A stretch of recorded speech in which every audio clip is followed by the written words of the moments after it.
तो मेरे को लगता है वो जो रिलेशनशिप है मेरा मेरे फादर के साथ और उनकी liberality, that is very instrumental in getting me through. And same चीज़ I have taught my son कि माँ बाप से डरना नहीं है, माँ बाप को अपना दोस्त बना के रखना है साथ में।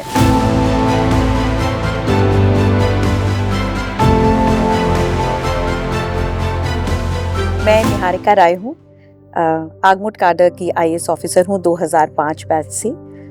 करीब 20 साल हो गए हैं अब नौकरी में आए हुए, और बचपन मेरा दिल्ली का ही है। मैं यहीं पैदा हुई थी। I was born and brought up here in Delhi. वैसे मैं उत्तर प्रदेश से हेल करती हूँ, बनारस ज़िले से। मेरा ननिहाल जो है वो कानपुर लखीमपुर का है, और मेरे दादाजी मेरे पिताजी बनारस से थे, पर दिल्ली क्योंकि मेरे पिताजी भी IPS ऑफिसर थे, आगमुट काडर में ही थे, तो वो भी दिल्ली में ज़्यादा रहे, तो दिल्ली हमारा घर बन गया। और दिल्ली में ही मेरी पैदाइश हुई, दिल्ली में ही मेरी पढ़ाई हुई। मैं क्वीन मैरी स्कूल 30 हज़ारी से पढ़ी हुई हूँ, और उसके बाद मैंने कॉलेज किया श्रीराम कॉलेज ऑफ कॉमर्स से BCom ऑनर्स में। और इसमें मज़ेदार बात ये कि जब मैं स्कूल में थी तो जैसे हर बच्चे का होता है घर में, जैसे मेरी मदर हाउस वाइफ हैं, तो जब पिताजी मेरे पुलिस में थे तो उनको देखकर हमेशा लगता था कि पुलिस में जाना चाहिए। और जैसे हर बच्चा अपने माँ बाप से सीखता है। और जैसे जैसे मैं बड़ी हुई तो मुझे रियलाइज़ हुआ कि थोड़ी सी मेरी शायद हाइट छोटी रह जाएगी पुलिस के लिए, ऐसा मुझे लगा। और फिर उसके बाद मेरे को ये रियलाइज़ हुआ कि क्योंकि मेरे मौसा जी वगैरह और मेरे परिवार में बाकी लोग IAS थे, तो फिर मुझे रियलाइज़ हुआ कि IAS में शायद मुझे ज़्यादा डाइवर्सिटी मिले नौकरी करने के लिए, बहुत सारे सेक्टर्स में काम करने का मौका मिले। तो जब मैं 6th में थी तो मेरे पिताजी ने ही मुझे सजेस्ट किया कि तुम अगर सिविल सर्विसेज का एम बना रही हो तो IAS का एम बनाना।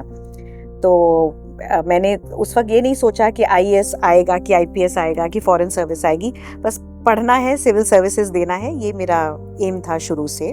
और काफ़ी मैं फोकस्ड थी इसके लिए। मैंने मतलब शायद अपने लिए कभी कोई और करियर सोचा नहीं। इसीलिए जब मेरे 10th में बहुत अच्छे मार्क्स आए तो मुझे ये भी दिक्कत हुई कि मैं 11th में क्या लूँ, क्योंकि मुझे लगता था कि सिविल सर्विसेज के लिए कुछ भी लिया जा सकता है। पर ये मुझे श्योर था कि डॉक्टर इंजीनियर मुझे नहीं बनना है। मुझे ना हॉस्पिटल स्मेल से बड़ी प्रॉब्लम थी, तो मैंने कहा डॉक्टर नहीं बनना है। और इंजीनियरिंग कभी सोचा नहीं था, तो मैंने कहा साइंस इतनी मेहनत करूँ, साइंस लूँ और बाद में डॉक्टर इंजीनियर बनना ही नहीं है एज एन ऑल्टरनेट करियर भी। तो फिर मैंने, और हम उस ईरा को बिलोंग करते हैं जहाँ पे आर्ट स्टूडेंट लगता था कि वीक स्टूडेंट लेता होगा आर्ट्स, तो इसीलिए मैंने एक मिडवे की तरह कॉमर्स ले लिया, बिना जाने की व्हाट डज कॉमर्स मीन्स। तो मैंने कॉमर्स ले लिया, और मैंने फिर कॉमर्स लेने के बाद इवेंचुअली कॉमर्स क्लिक कर गया। मुझे अकाउंटेंसी वगैरह बिजनेस स्टडीज़ अच्छी लगने लगी, 12th में मार्क्स अच्छे आ गए, तो मैंने BCom ऑनर्स ले लिया श्रीराम कॉलेज ऑफ कॉमर्स में। फिर जब मैंने BCom कर ली तो जब मेरा लास्ट डे था कॉलेज का, तो मुझे पता था कि अब मैंने सिविल्स के लिए प्रिपेयर करना है, लेकिन फिर मुझे रियलाइज़ हुआ कि मैंने CMBA नहीं करनी है। तो फिर मेरे को लगा कि अब मैं क्या करूँगी। तो मेरे लास्ट डे पे मेरी एक फ्रेंड थी मेरे साथ कॉलेज में, वो लॉ का प्रॉस्पेक्टस लेकर आई, तो अपने लिए लेकर आई थी। तो मुझे लगा हाँ, मैं लॉ का एंट्रेंस भी दे सकती हूँ, क्योंकि मेरे पिताजी बोले कि ना लॉयर कभी भूखा नहीं मरता देश में, तो तुम ना लॉ कर लो, लॉ करके रख लो और साथ साथ में तुम अपनी सिविल्स प्रिपेयर कर लो। तो फिर मैंने लॉ का प्रॉस्पेक्टस भर दिया। मेरी कैंपस लॉ सेंटर में रैंक आ गई, फर्स्ट 2-3 में कुछ रैंक आ गई थी मेरी, तो फिर मैंने लॉ ज्वाइन कर लिया, और लॉ करते करते फिर मैं सिविल सर्विसेज में आ गई। तो जब मैं सिविल सर्विसेज में आई तो मेरे लॉ का शायद मैं 2nd या फाइनल ईयर में थी। मेरे कुछ शायद 10 पेपर बचे थे देने के लिए, क्योंकि हर साल से कैरी फॉरवर्ड करके पेपर अगले साल में चले जाते हैं। और वो इसलिए क्योंकि हर बार प्री मेरा जो प्रीलिम्स का पेपर और मेरे लॉ का एक सेमेस्टर साथ में पड़ता था, तो क्योंकि मैं 2nd अटेम्प्ट में आई हूँ अपने सर्विसेज में।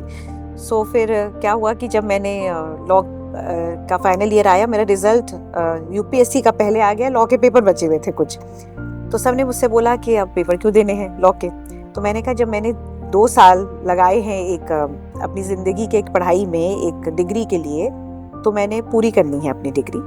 तो फिर मैंने लॉ के पेपर दिए, और उसके बाद फिर मैंने LLB कंप्लीट करी अपनी साथ साथ में। तो जब मैं सर्विसेज में आई तो मैं मतलब BCom ऑनर्स थी, और बाय द टाइम मेरी प्रोबेशन कंप्लीट हुई, क्योंकि एकेडमी हमें उस वक्त इग्नू से MA भी कराती थी पब्लिक पॉलिसी में, तो जब मैं 2 साल बाद ट्रेनिंग से निकली तो मैं मतलब MA LLB थी, जब मैं एंटर किया तो मैं BCom ऑनर्स थी। तो इसलिए मुझे याद है कि ये जर्नी बहुत ही मतलब वर्सेटाइल रही मेरी। मेरे पिताजी अब वो नहीं है, वो बहुत ही मतलब सौम्य उनका नेचर था, डिस्पाइट कि वो पुलिस में थे, काफ़ी वो शालीन और बहुत सौम्य थे। तो मुझे याद है कि उनको और मैं मतलब उस जनरेशन को बिलोंग करती हूँ जहाँ पे मेरे पेरेंट्स और मुझ में डबल जनरेशन गैप है, मतलब I am a product of a very late marriage. तो मेरे पिताजी 40 के ऊपर होंगे जब मेरा जन्म हुआ होगा। तो जब सब ने उनको बोला कि जब आपकी रिटायरमेंट होगी तो मैं मतलब 18 साल की होंगी, 19 साल की होंगी, तो आप उसकी शादी कर देना 18 साल होते। सो मेरे पिताजी हमेशा बोलते रहे कि मैं इसको सिविल्स में बिठाना है क्योंकि मुझे लगता है इसमें थोड़ी अक्ल वक्ल है, ऐसा मुझे ऐसे ही बोलते थे वो कि थोड़ा अक्ल वक्ल है, तो मुझे लगता है इसको सिविल्स में बिठाना चाहिए। तो उन्होंने मतलब मेरे पे पूरा फोकस किया, मेरे पढ़ने में हेल्प भी करी। और जब मैं सर्विसेज में आई तो मुझे मतलब उनको एक्सपेक्टेड था कि सर्विसेज में आ जाएगी। मेरी मदर हमेशा कहती थी कि तुम सेंट्रल सर्विस में भी आ जाओ, किसी भी सर्विस में आ जाओ, मेरा तो मतलब सपना पूरा हो जाएगा। बिकॉज मुझे लगता है वो कभी उनको, मेरी मदर को एक्सपेक्टेड नहीं था कि मैं मतलब शायद ऑल इंडिया सर्विस भी आएगी मेरी। लेकिन मेरे पिताजी कभी नहीं बोलते थे कि कौन सी सर्विस में आना है, बस उन्होंने एक बार बोला ट्राई करना तो IAS के लिए करना है, वो तुम्हारे लिए बेटर सर्विस होगी। तो जब मैं आ गई सर्विसेज में, मेरा रिजल्ट आया, हम देखने गए, UPSC में ही मेरा सेंटर था, UPSC के सामने ही रिजल्ट लगा था। तो मैं अपनी मदर के साथ गई थी रिजल्ट देखने एंड काफ़ी ऊपर नाम आया मैंने एक्चुअली, तो मुझे बहुत खुशी हुई जब मेरी 12th रैंक थी।